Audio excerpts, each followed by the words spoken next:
What do you think of when you hear someone has a mental illness? Do you assume they're just too emotional and need to toughen up?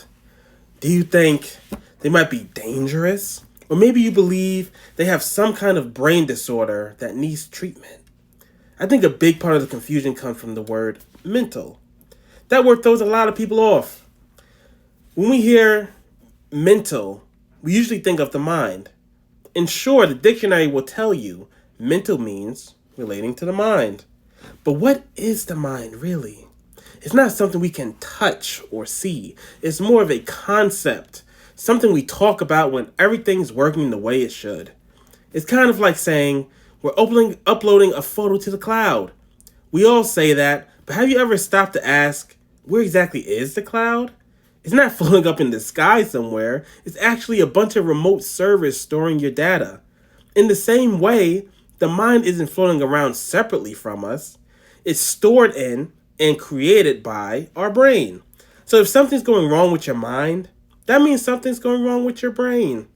Take me, for example. Sometimes my brain goes into overdrive, and other times it slows down too much.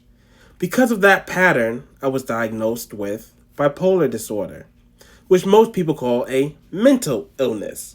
But if it's my brain that's acting up, why are we still calling it a mental illness? Why not call it what it really is, a brain disease? Calling it a mental illness makes it sound like it's all in your head, like it's just a mindset or a personal weakness. But the truth is, the mind doesn't exist without the brain. You can't have a mind without a brain. But you can have a brain that's struggling to function the way it should. That's why I think the term mental illness is misleading. It clouds what's really going on.